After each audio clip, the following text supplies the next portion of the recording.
Hello and welcome to the Thiiird Eye View Podcast. I am your host, Spoken Third, and today I have one of my heroes, Satishji, with me. It's such an honor and pleasure to have you on my platform. I feel so humbled. And Satishji, firstly, how are you today? I'm very well, thank you. Thank you for coming on. So Satishji has had an incredible life, but one of the things that I really want to speak to you about, Satishji, is your infamous walk. So that your walk that you did from Mumbai to Washington, D.C., and this was all to do with a peaceful pilgrimage, the walk that you did for the nuclear weapons that was happening in the four major cities of the world, Paris, London, Washington, and Moscow. So please, Satishji, tell us about the walk, why you did it. And I think it's important because your new book has just come out, which is all about your walk. So please, Satishji, tell us about it. Thank you. My book is called Pilgrimage for Peace, The Long Walk from India to Washington, D.C. Actually, my walk was from New Delhi to Washington. I started from the grave of Mahatma Gandhi in Rajghat, and I ended at the grave of John F. Kennedy at Arlington in Washington, D.C. From grave to make the point that if we believe in violence, if we believe in the gun, then gun does not kill only the bad people. A gun can also kill a Gandhi, a Martin Luther King, or a John F. Kennedy. So we should not trust the gun and we should not trust violence. So my journey was for peace. It was a peace pilgrimage. And I started because at that time, it was the height of Cold War. And I wanted to protest against the nuclear weapons. And so I started with the inspiration of Mahatma Gandhi as an apostle of nonviolence. And I said that I will go without any money in my pocket. Wow. I will depend on the hospitality and generosity of the strangers. And so I walked around the world for 2.5 years, 8,000 miles, without any money in my pocket. And for 2.5 years, I did not touch money. It was always like a Jain Muni or like a monk. I was depending on the hospitality of people. And I went through Pakistan, Afghanistan, Iran, Azerbaijan, Armenia, Georgia, Russia, all the way to Moscow. Then I went from Russia to Belarus, Poland, Germany, Belgium, France. And then I, of course, with the hospitality of the French people, I crossed the channel. And then I walked from Dover to London, and from London to Southampton. And then I took a boat from Southampton to New York, and with the hospitality of the British people. And then I walked from New York to Washington. And then I was invited from Japan. So I went to Tokyo, and then I walked from Tokyo to Hiroshima, another 45 days. And then I took a boat with the hospitality of the Japanese people back to India. So altogether, 2.5 years of journey for peace. That is sensational. And how were you when you came back? Because that 2.5 years walking across the world, firstly, did you know it's going to take you this long? And secondly, how were you when you came back? Yes, I did know that it will take that long, because walking around the world is a long journey and going on foot. And I was a bit worried. How am I going to make it? Such a long journey. But then I stopped worrying and I said, the long journey of thousands of miles begins with one step. So I will not worry about the long journey. I will take step by step, day by day. Everything happens in life step by step and day by day. We cannot change things overnight. We cannot do anything overnight. So we live day by day. So that was my resolve. So I did not think about long journey. I only thought about today I'm going to walk 15 miles or 20 miles, and that's it. And then I'll meet people. I will talk about peace, talk about nonviolence, talk about Mahatma Gandhi, and all those things. So that was my thing. And what I felt in my heart, that I am going around the world for peace and without money. So the trust is the most valuable quality and the most valuable possession that I can have. Trust myself, trust people, trust the universe, and trust the future. And when you have a trust in your heart, then you drop the fear. And because fear leads to war. Trust leads to peace. If you want to have peace in the world, then people have to trust themselves and trust their neighbors, trust other countries. When you fear other countries, you prepare for war. So peace and fear cannot go together. So how do I demonstrate that I trust? By not having money, I make myself vulnerable and I make myself trustful, and I have to trust people that they will feed me and they will give me shelter for the night. And that trust was my wealth. That trust was my treasure. That trust was my checkbook. That trust was my Visa card. Wow. With that trust, I walked around the world. That is simply incredible. And I know you said something about Jain Muni, and obviously from being from the Jain faith, I know that Jain Munis in India, and back in the day, they just walk around, they don't have anything, and they ask people for food and they ask people for that. And I know your background was as somebody that was a Jain monk for your early childhood. Do you think that experience helped you in your journey across the world? Yes, it did. Because from the age of 9 to 18, when I was a Jain monk, I was walking bare feet and living without any money for 9 years. So I knew in my experience that one can live on the generosity of the strangers, and you don't have to have money, and you can go with your 2 feet anywhere you want to go, and you can walk and you can reach everywhere. So in India, as a Jain monk, I walked all around Rajasthan, all around Uttar Pradesh, to Delhi. I walked all around the Punjab. And so I had walked thousands of miles in 9 years as a monk. And so I had that experience. Also, I had that training, the 9 years of training as a monk, living very simple life, bare feet and begging bowl and nothing more. So the elegant simplicity that I talk about was learned as a Jain monk. Wow, beautiful. And you also spoke about fear and love, right? And trust, that if you trust one another, if you trust, then there will be no war, there'll be peace.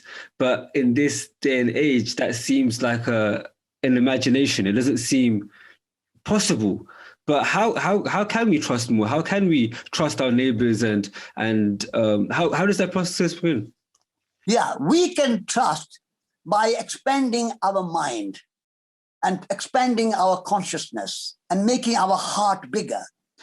Although we are born in India, so we are Indians. But before we are Indians, we are human beings. And even though India is our home country, but the actual home is the whole of our earth. The entire earth, planet Earth, is our home. And the whole cosmos is our country.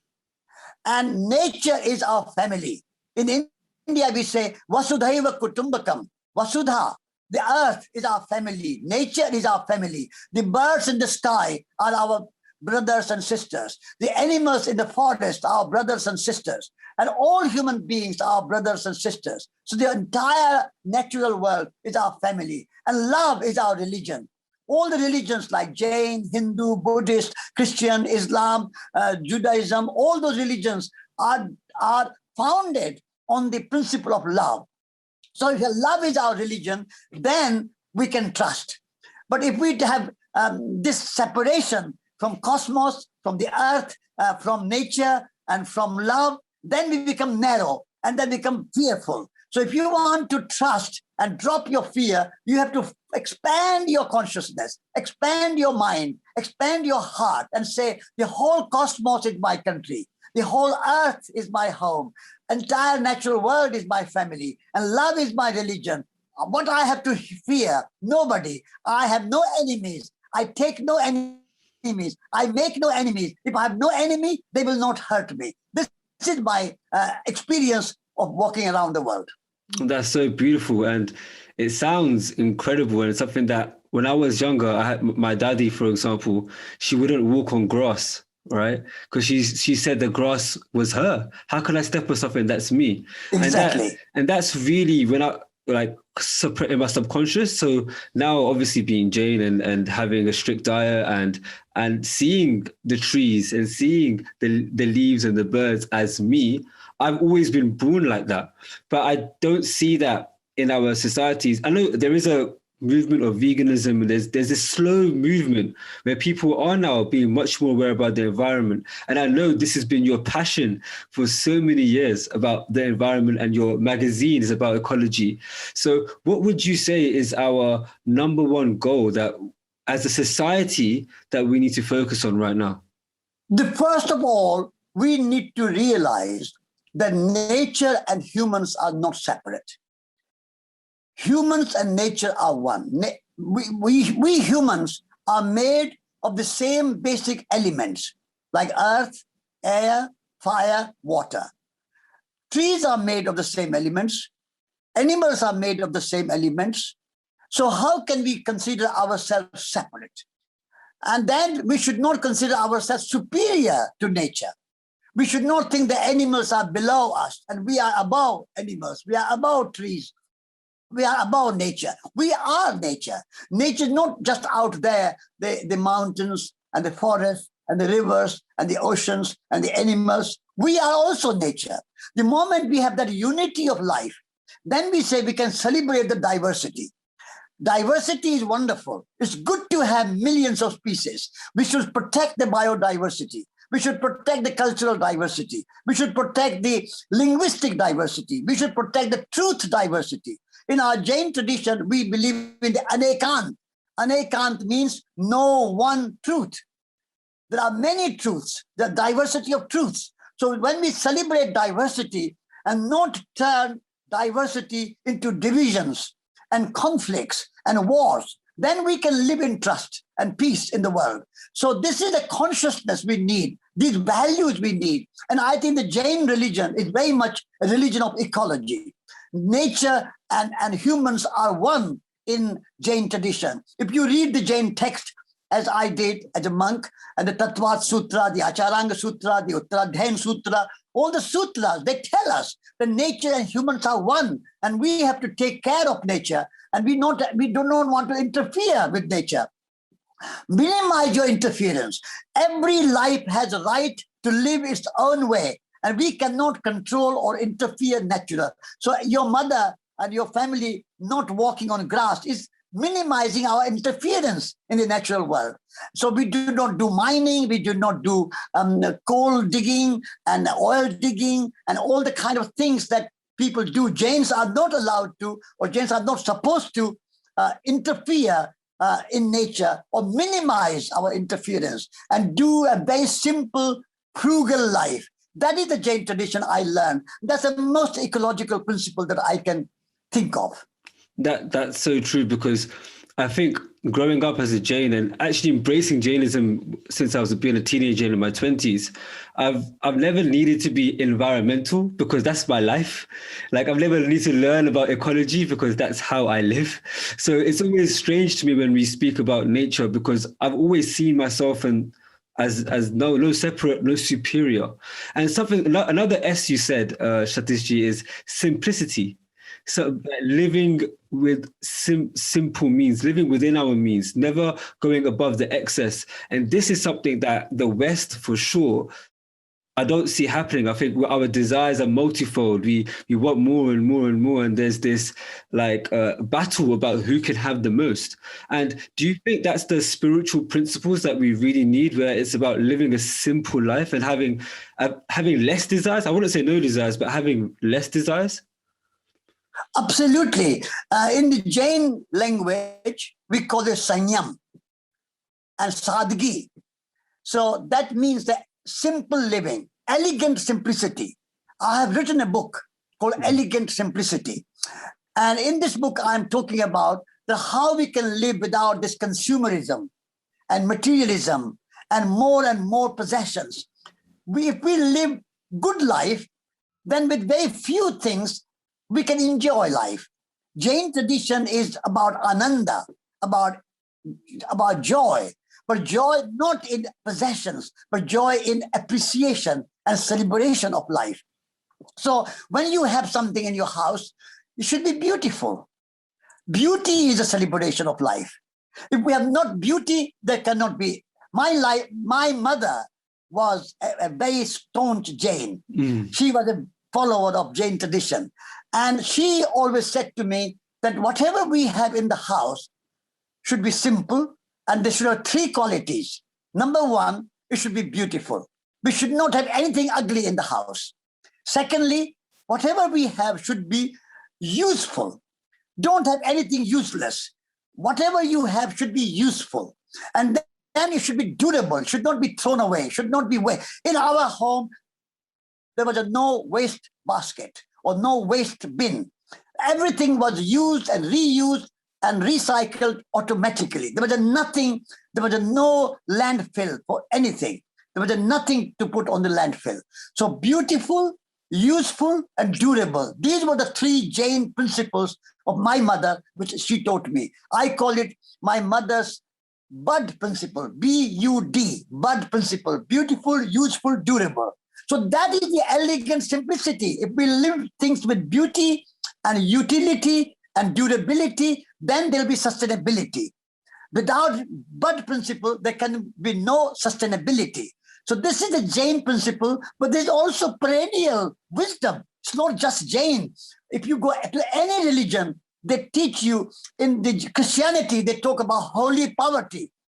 When you become a monk in the Christian tradition, you take a vow of poverty. Poverty means simple life. Poverty does not mean hunger.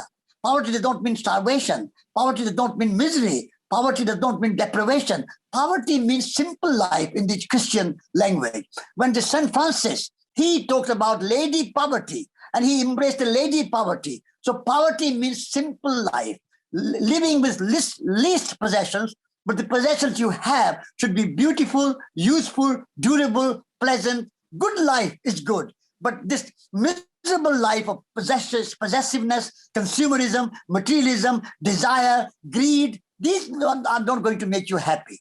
It's so true, and we see it all around us, that materialism has never led to happiness.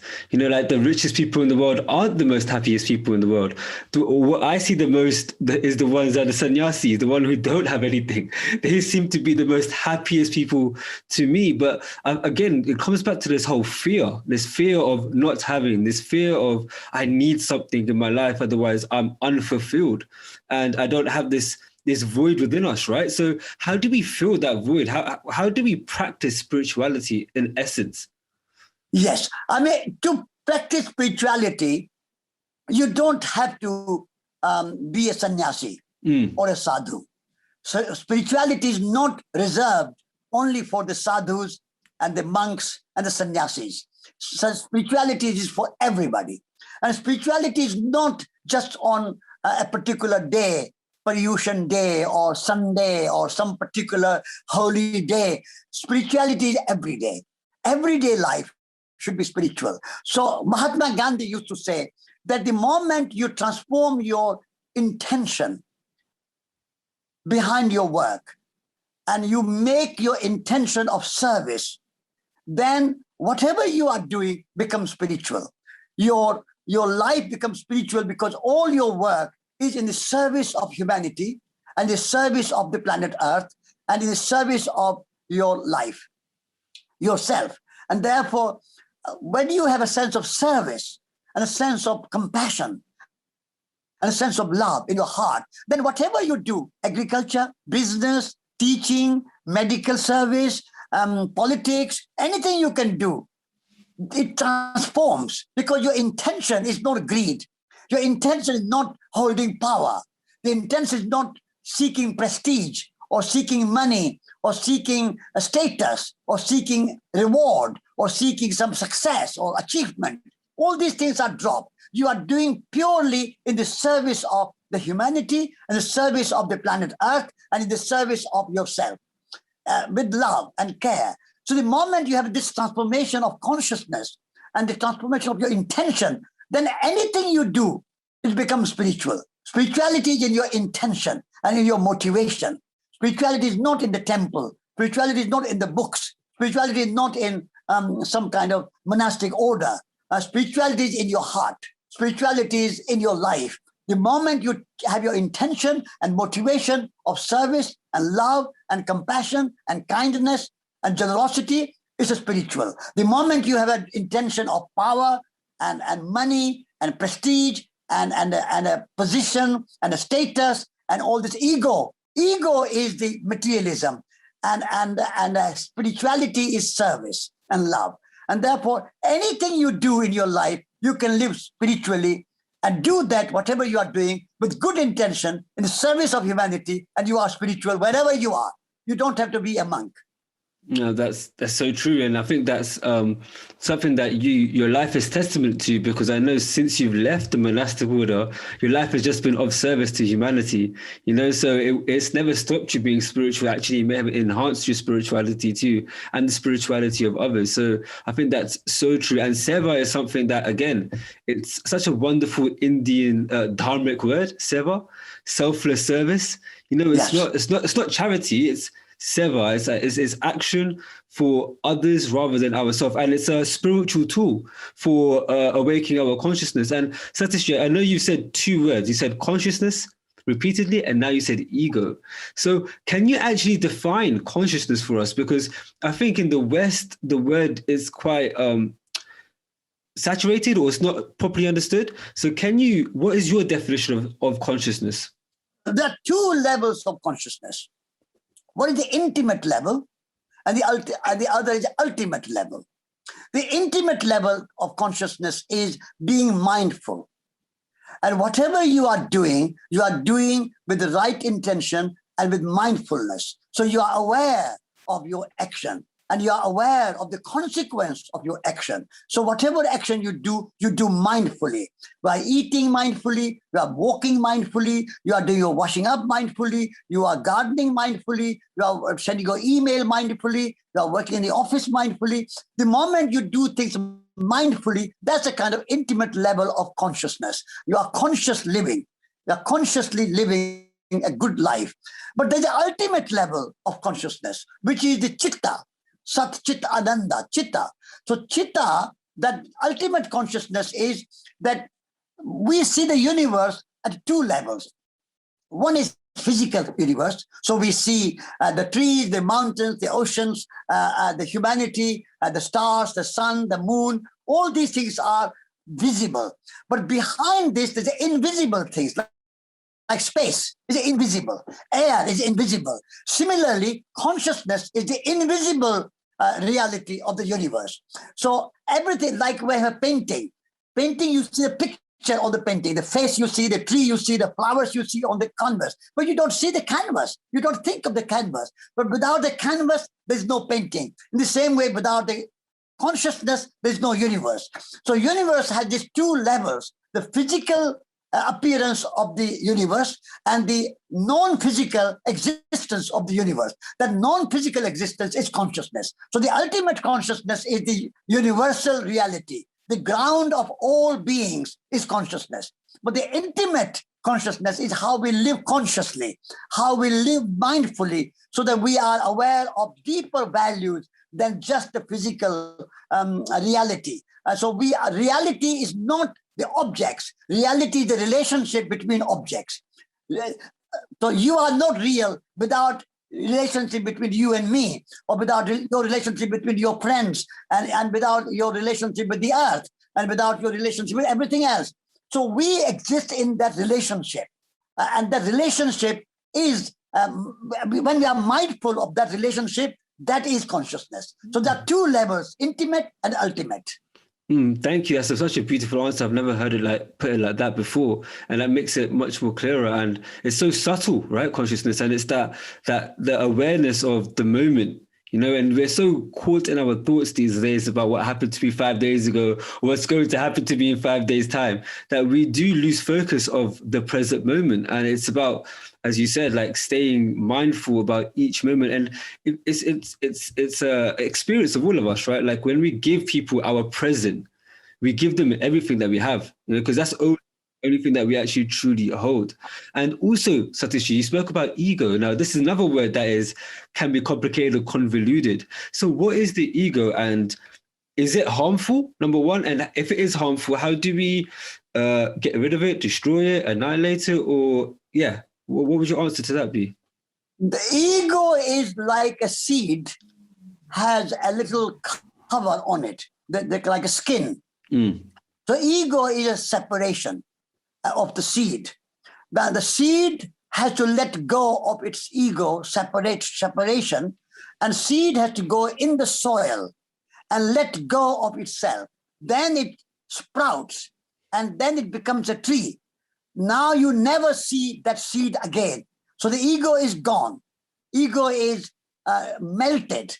So we have to let our ego melt, and we become one with the soil, one with the rain, one with the sun, one with birds. That tree becomes one with all the elements. So humans also become one with your family, with your community, with your colleagues, with your companions, with nature, with everything. You are united and you are connected. That is a sense of relatedness. That is the freedom from ego. Ego is separation.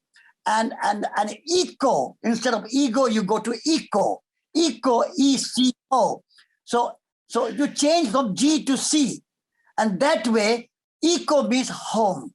In home, you are not separate. In home, you are related. In home, you have a relationship with your parents, with your children, with your husband, wife, brothers, sisters, friends, guests, whoever that's a home. So when you are at home, you are not separate. You are part of the house, part of the family.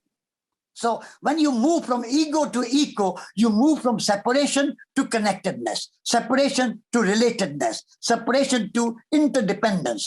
So that is the kind of journey we all have to make. We all have to find ourselves that I am a human being, not as a separate being, but in relationship.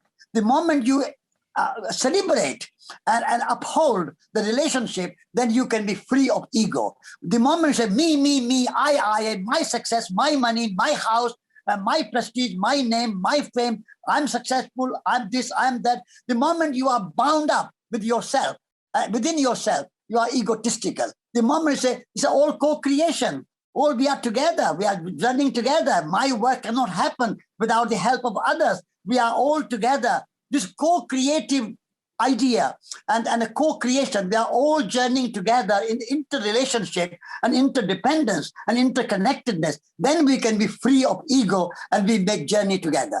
That's so beautiful. And I think this is such a fundamental that I'm so surprised in our education systems. Like we haven't created a space where kids or students can understand their ego, can understand eco as well. And I know you at Schumacher College have a different kind of education system. So how do you address the ego in education? How do we create the new generation as someone who has a way of seeing beyond ego?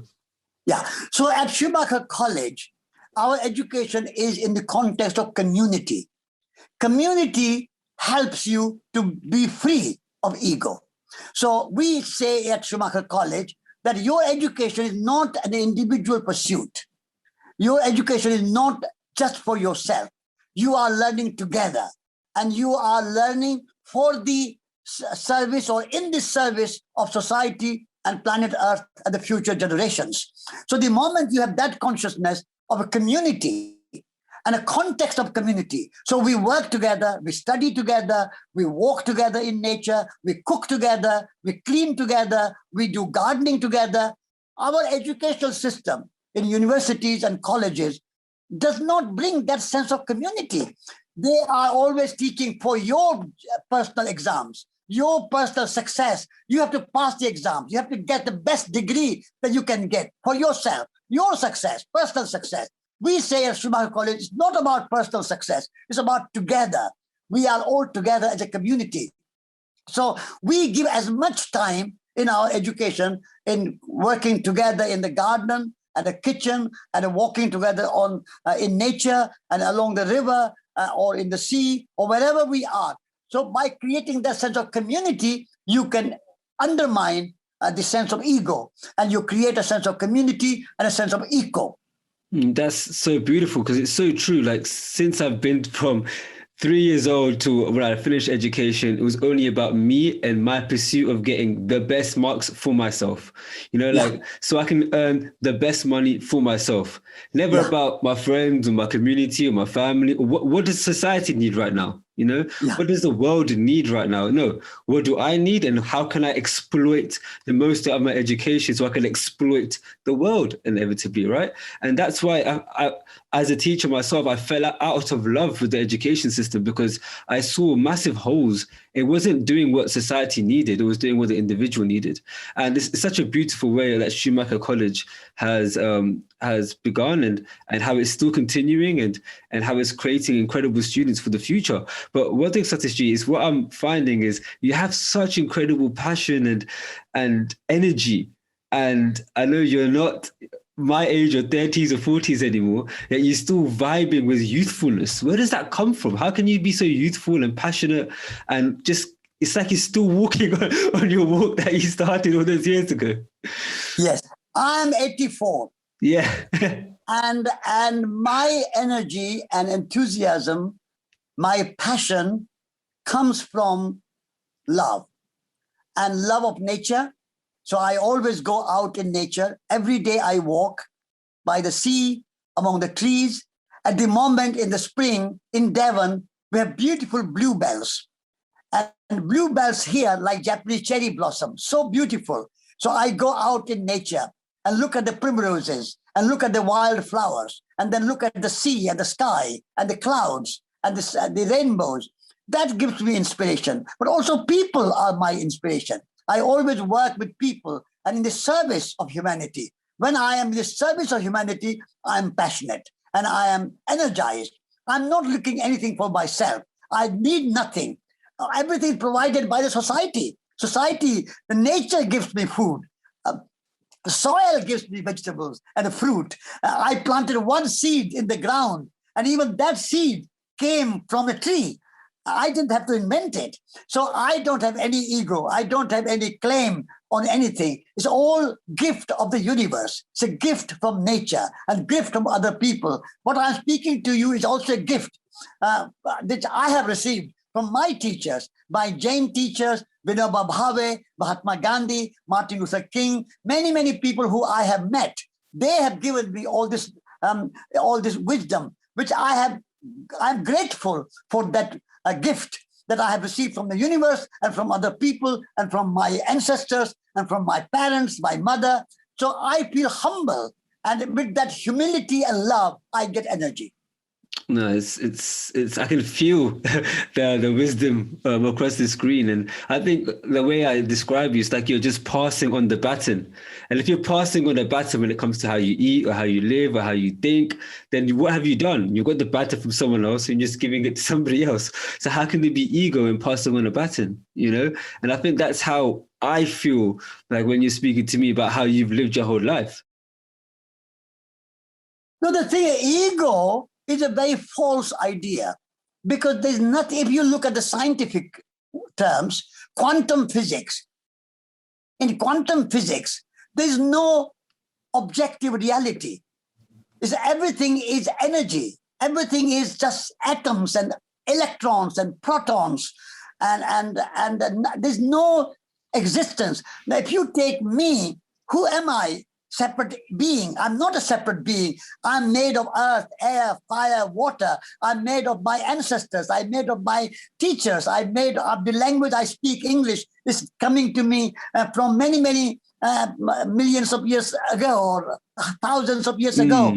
So everything comes together in relationship. There's no separation. So what can I have ego? I am made of everything else. So this kind of quantum physics teaches us in scientific terms that there is no separate objective reality. Reality is only made of relationship. And if we uphold and celebrate our relationship with each other, then we can be humble and we can have a spiritual journey and we can live like a pilgrim. Beautiful. Thank you so much for saying that, because I've always seen the idea that science and religion are opposition as quite a false opposition as well, because ultimately, especially in the dharmic sense, like science and like Jainism are quite hand in hand from what I've seen in my whole life. You know, like even if you think about it this way, like the matter in my body is made up of stars that have died a million years ago. As you said, we're all in relation. Everything's interconnected. Everything is fluctuating and changing. And that permanence is that consciousness that you were speaking about earlier, that universal consciousness. That's the permanence, but everything else is in complete flux and complete fluctuation. So the idea that I am this thing is completely false, because even scientifically, my molecules are changing, my heart is changed over X amount of years. Things are constantly moving. And I know, Satishji, I don't have too much of your time, but what is like your message to humanity in this moment of your life? You've done so much in your life, you've seen so much, you've been through so much. What's the things that you've learned and the things that you really want to pass on? Now, I would like to say to humanity that humanity and the other nature, other than humanity, are all one. So at this time, when we are facing climate crisis, we are facing diminishment of biodiversity, we are facing pollution of oceans, we are facing pollution of our soil and depletion of our soil. It is our great responsibility to live in harmony with natural world and create a new economic system and a new social system, a new consciousness, so that we can live in harmony with the natural world. And if we live in harmony with the natural world, there'll be no shortage of everything. Nature is abundant. Nature provides everything. One seed becomes a tree, and that tree gives you thousands of fruit. One seed becomes a plant, and it gives you hundreds of tomatoes or potatoes or whatever. So there's no shortage in nature. So don't be greedy, don't be exploitative, just celebrate nature, live in harmony with nature, and then humanity can survive for millions of years to come. I think that's a wonderful way to end the podcast. I think it reminds me of Mahatma Gandhi's quote that the world has got enough for everybody's need, but not for everybody's greed. And that's essentially what you are saying, that this world is abundant. And if we live that simple life, if we live with a spiritual intention, then we have everything within us and we can just be in service to the rest of the world, you know, and the rest of humanity and the rest of and the animal and the plant kingdom. Satishji, it's been an absolute pleasure. I think this is the highlight for me in my life, you know, to speak to somebody like you. It's such an honor. Thank you so much. And I just wish that I can spread the baton that you are giving us and we can spread it on to the future generations, and your life's work will just be forever remembered. So thank you once again. I would urge everybody to get Satishji's new book, which is about his walk from New Delhi to Washington. That is, you can't even fathom it in this existence, people walking for 2.5 years. But thank you so much. Again, last words to you, Satishji. You are very welcome. It's my pleasure to speak with you and be part of your podcast. Thank you. Thank you.